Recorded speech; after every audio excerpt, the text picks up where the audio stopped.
So basically yesterday afternoon, our guys made a significant bust. With me here is a lot of methamphetamines, about 22 kilograms. So 22 kilos of meth, a very significant bust. Also 3 firearms, almost $20,000 in cash. Obviously this used in conjunction with the sale of drugs. But this is a lot of dope, certainly a lot of meth, and of course meth is the number one thing that we're fighting out here on the street, day in and day out, not just here in Anderson but nationwide. So somebody is probably pretty mad right now that we have this much of their dope on the table. So 22 kilograms, that's approximately almost 50 pounds of meth. So it's pretty significant. Street value, and actually the DEA rates this at a much higher street value, but a more realistic street value because this stuff has been flooded into the market, especially from Mexico. So Mexico's flooded the market with this kind of these kind of drugs right here. So basically the street value would probably be close to $50 a gram. And so if you equate this to 22 kilos or 50 pounds, it's about $1.1 million of street value of methamphetamine. So this investigation so far has yielded 1 arrest. It's an ongoing investigation. More arrests are expected. And I'm extremely proud of our narcotics team, both the narcotics investigators and our street narcotics division, and also our DEA partners. So we get a lot of help from our DEA partners as well, and so we're obviously excited about this significant of a bust. This is a lot of dope. So what questions you got? So is this all going to be sold in Anderson County? Probably between here and in the upstate community, yes. So I mean certainly here, Clemson, Greenville, maybe south of us in Abbeville or Greenwood. So this is a big supply right here. And one of your agents earlier was saying this is all coming in from Mexico these days. Can you talk more about that process and how they get it here? Yeah, well, they're very creative on how they get it here. There's a lot of different ways to get dope. Obviously there's obviously a border issue with getting this kind of stuff in, and probably the last rate I heard was maybe 1 out of every 65 tractor trailers getting searched at the border. So there's a lot of ways to sneak this kind of stuff in, and of course as it makes its way through the veins of roadways through America, this impacts communities everywhere. So like I said, this is a significant amount. Probably to date, I know it's by far the largest this year. Yeah, so we've had some larger ones, but this is very significant this year. This is a big one. So what does it mean for you and your team to be able to do this, to get these drugs and guns and stuff like that off the streets? Like, what does that mean for the community?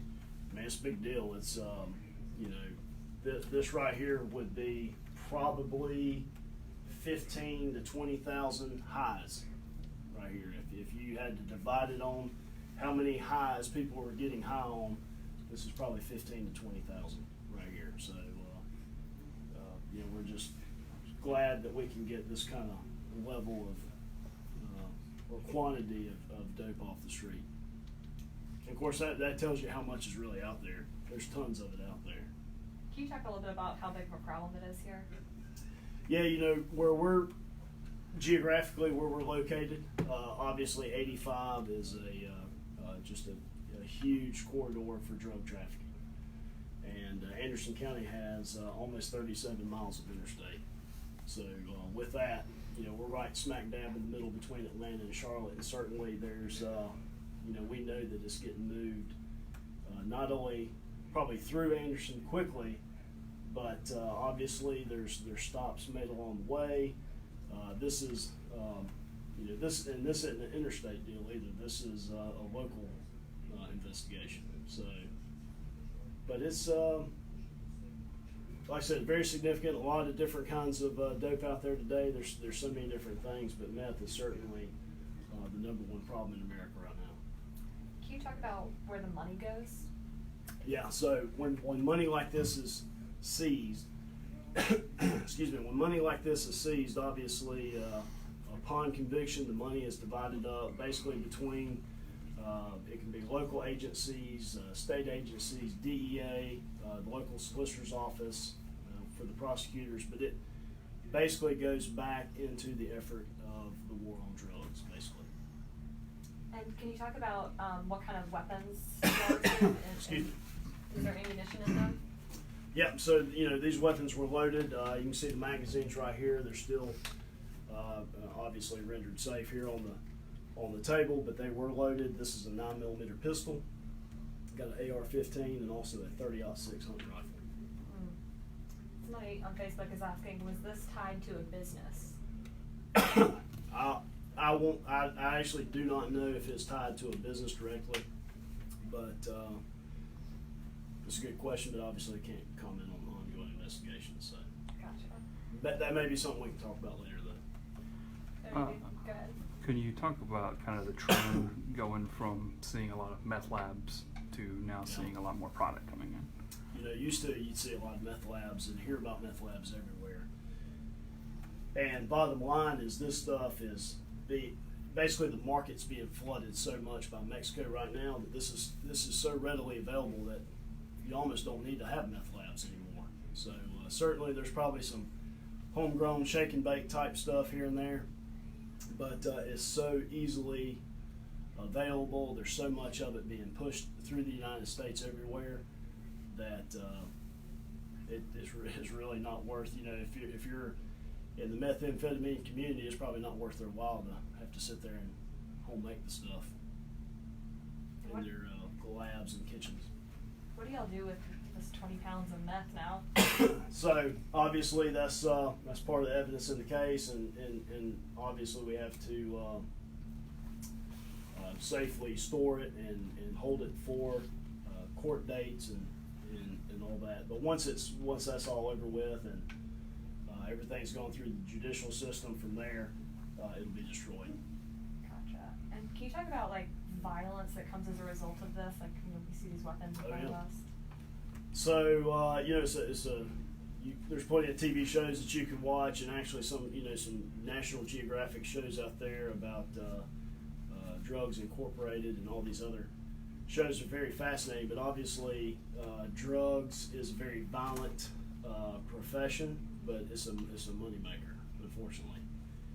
And so these are obviously if you're in this kind of business, you probably feel like you have to have protection, and probably mostly from other dope dealers and everybody else that's looking to rob you and take your supply, your money, whatever the case may be. So so they usually are pretty well armed, and of course this is a threat for us. Making if we're conducting a search warrant or something like that, obviously you never know when this is on the other end of the door. That's scary. Somebody else on Facebook is wanting to know how the drugs get destroyed after the trial. They are incinerated.